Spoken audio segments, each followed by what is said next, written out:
Hello सत श्री अकाल जी सारिਆਂ ਨੂੰ। ਅੱਜ ਸਾਡੇ ਸਾਹਮਣੇ ओरिएंट ਦਾ पक्खा एक वेख लो, ਇਹਦੀ प्रॉब्लम ही आवाज़ बड़ी करता जी। ते बाकी ज़्यादातर ਜਿਹੜੇ पक्खे आवाज़ बूज करते हैं ਉਹਨਾਂ 'ਚ वायरिंग की ज़्यादातर प्रॉब्लम होंदी है ना, वायरिंग की ज़्यादातर प्रॉब्लम होंदी है। ते वायरिंग के अलग अलग नंबर होंगे, इदा 6201 6202 इदा वड्डे छोटे नंबर होंगे। तो ਇਹਦਾ नंबर है 6201 ਤੇ ਆ ਗਰੀਸ ਗਰੂਸ ਕਰਨ ਡਿਆ।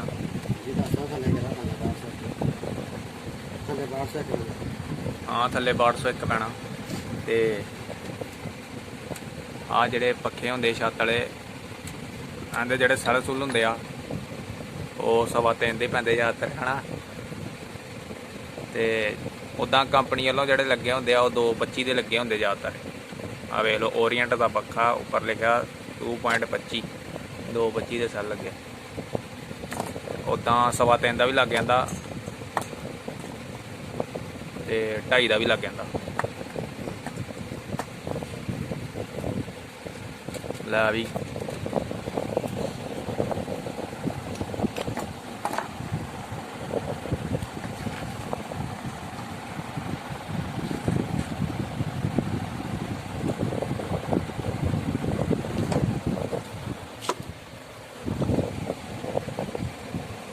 ग्रीस ग्रूस हो गई है।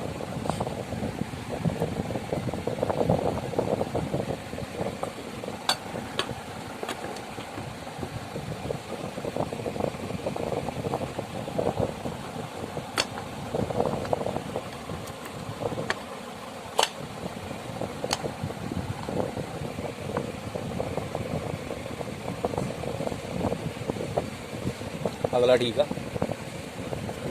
अगला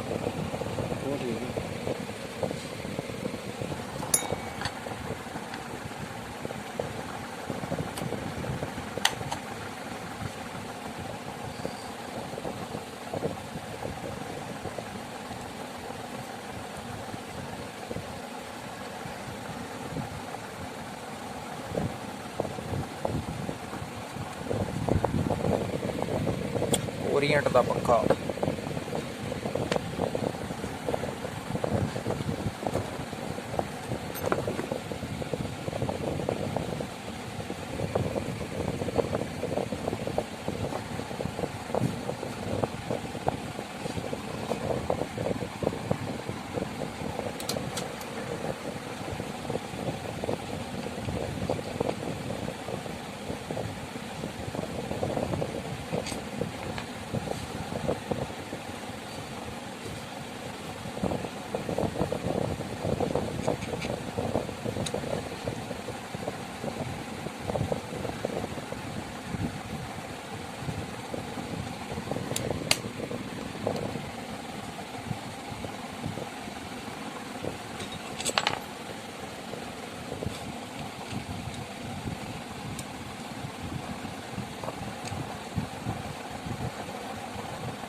गया तो सारा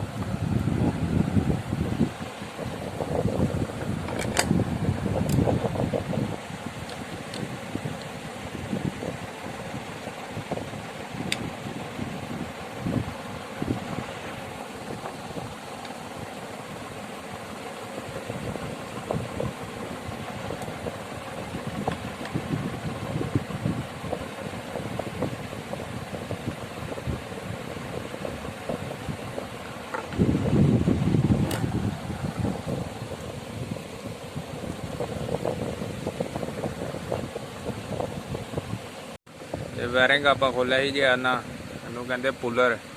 ਸਭ ਤੋਂ ਛੋਟਾ ਪੁੱਲਰ ਹੁੰਦਾ ਹੈ ਵਾਇਰਿੰਗ ਪੱਖੇ ਦੇ ਵਾਇਰਿੰਗ ਖੋਲਣ ਵਾਸਤੇ ਹੁੰਦਾ। ਸੋ ਜੇ ਵੀਡੀਓ ਤੁਹਾਨੂੰ ਚੰਗੀ ਲੱਗੀ ਤੇ ਲਾਈਕ ਕਰ ਦਿਓ, ਸਬਸਕ੍ਰਾਈਬ ਕਰ ਦਿਓ ਚੈਨਲ ਨੂੰ। ਪੱਖਾ ਆਪਣਾ ਹੋ ਗਿਆ ਪੂਰਾ ਫਿੱਟ।